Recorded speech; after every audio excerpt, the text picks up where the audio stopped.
Hello, everyone. Thank you very much, Mr. Moderator, to allow me to start with this lecture. I have no disclosure, although I have a chapter, but I gain no financial interest. In one of the day, I was that busy organizing a micro course for residents, as you could see it in the picture. But at the same day, I was also responsible as the consultant in charge for taking emergency cases. And resident came with the consultation for the cases that they took in the emergency setting. But then at the same day, I have a group of students came for a weekly discussions. So this might be in one of my day, but in your setting, this could also come in many of your days, and on also for some of you, even almost all of the time. So when the resident came with consultations of a case, they may come with very long writings through the WhatsApp or through any other social media. So very challenging to read them through. But then if I look into the structures I just posted from the social media into this slide, they came with good structures, not only the patient identity and chief complaint, but also with complete history and physical examination. And also they got a chance with the supporting data from the supporting examinations. They came with suggestions of diagnosis and also proposal of the management, and they inquired for the assessment. Then how would you respond? Many of you would take time to read them through and then let him or her proceed with the plans because you think everything is just perfect and good. So then it's finished. But then some of you may probe for more data. It could be asking them for reasoning in the topic of the diagnosis or the therapeutic plans or with the further management. You then came with the assessment and also with order. So this topic is about 1 minute preceptor, or in general, you could call it also as a micro scales teaching. So this 1 minute preceptor is no other than micro scales teaching. This is a technique in discussing a clinical case. This is a technique teaching a clinical case of course, in a clinical setting, although you may use it in a classroom. And this could be as short as 1 minute, as it is named as a 1 minute. This is very encouraging because if you deal with a very smart, genius resident, then you may only take that, as short as 1 minute. But in many situations, you may come with much longer time to discuss the case with the residents. So the structures of this 1 minute preceptorship would include 5 steps. The first is about getting a commitment. Steps number 2 is probing for supporting evidence. Steps number 3 is about teaching the general rules, the general concept. And then the last 2 are about the providing feedback. So the first 2 cannot be, changing in order, although the last 3 could be exchanging order in terms of, the situations that you are facing, the situation that you would have. So first step is about asking for commitment. Simply, when we discuss about diagnosis, you just come with the questions, asking the diagnosis from the residents.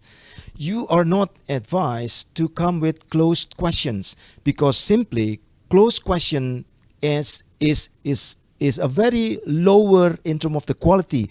Open-ended questions would explore the ability of the residents. So this is an example from the previous slide that come with a very long data in the WhatsApp that the resident came with vascular malformation suspected as infantile hemangioma.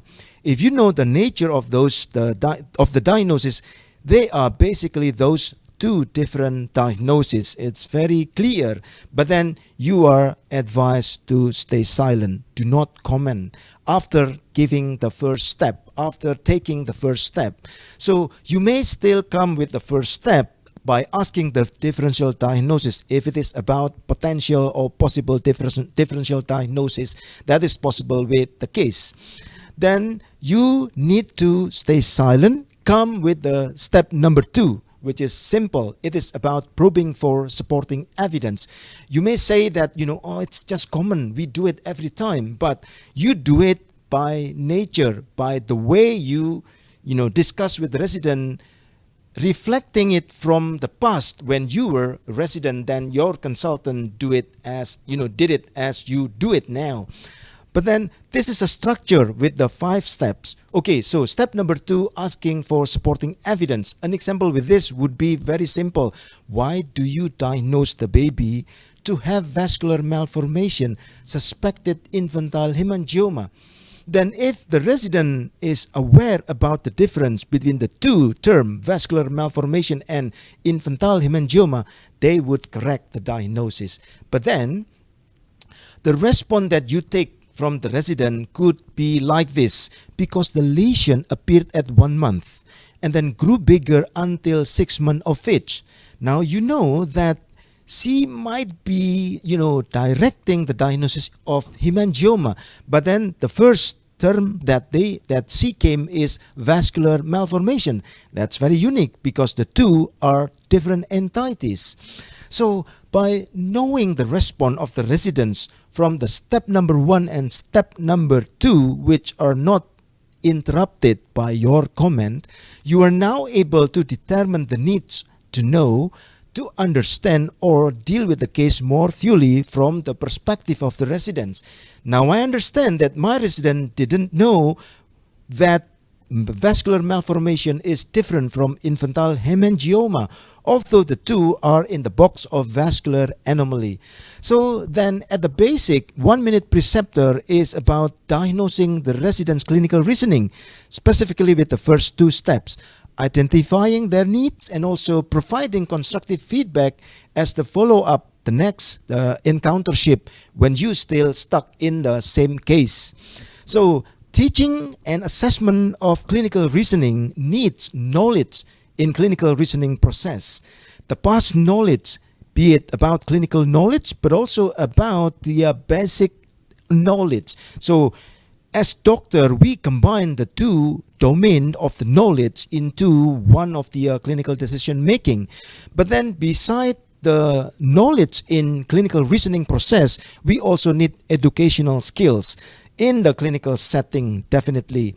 So clinical reasoning would be directed for diagnostic reasoning, but also could be used in the clinical decision making as well as the clinical problem solving. So clinical reasoning is a reflections of data collections with cooperations of the patients, and then we discuss about in-depth and the contextual understanding about the problem that came up from a patient, and we come into a clinical decision making with strong basis. Those are the process that come into a term which is known as clinical reasoning. So clinical reasoning needs clinical experiences beside the biomedical and clinical knowledge that I've told you before, but also it needs a ability of doing metacognition. This is about ability to control the thinking process that we are doing. So then if we continue with the steps in the micro skills teaching or 1 minute preceptors, then step number 3 would be about teaching the general rules. This is about teaching the general principles which could help residents to remember and generalize instructions from this case into subsequent situation. As simple as like this: incision is the main treatment for abscess. If you come with the diagnosis of abscess, antibiotics without incision would not be effective because you need to drain the pus collections in the abscess. So step number 4 and number 5 is about providing feedback. Number 4 is about positive feedback, reinforcing what was right or what was correct and good and excellent that the resident has performed. We focus on specific content and behavior and also reinforcing the positive and effective performance that the resident have shown. Step number 5 is very easy because everyone could correct mistakes. Very simple. This is our daily life. But then we are advised to correct the mistake gently and pick the important points among many corrections or many points that need corrections, and we do it as soon as it is detected. So in the basic 1 minute preceptors is all about the management of a case of a patient. Not only about diagnosis, it could be also about treatment and also about the prognosis. I believe With that, I would welcome you for further discussions. Thank you very much.